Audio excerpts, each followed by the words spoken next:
আসসালামু আলাইকুম ভিউয়ার্স। এখানে রান্নার জন্য আমি প্রথমে পেঁয়াজ, কাঁচামরিচ, টমেটো সবগুলা কষিয়ে নিচ্ছি।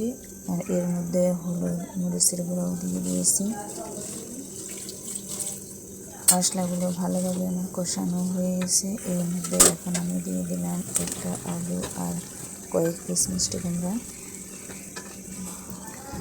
দিয়ে এখন সবজিগুলো ভালো করে কষিয়ে নিব।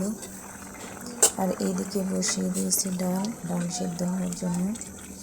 ডাল সিদ্ধ হলে এখানে আরেকটা সবজি দেব।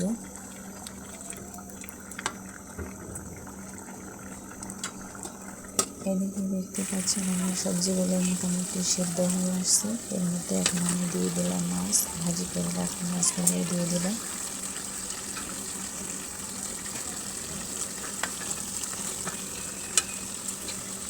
এই দেখতে পাচ্ছেন হালকা ঝোলের পানি দিয়ে দিলাম।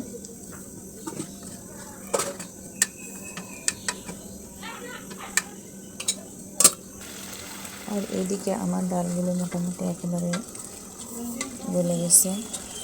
এর মধ্যে আমি দিয়ে দিলাম কচু শাক, ফ্রিজে রাখছিলাম, ওগুলাই দিয়ে দিলাম।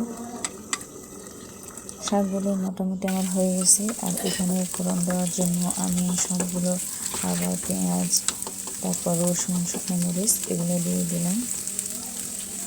এগুলো ভাজা ভাজা হয়ে আসলে এরপর দিয়ে দিলাম। এই যে হয়ে গেছে, দিয়ে দিলাম। এটা আমার শাক রেডি। কেমন হয়েছে ভালো লাগলে লাইক, কমেন্ট, শেয়ার করবেন। আল্লাহ হাফেজ।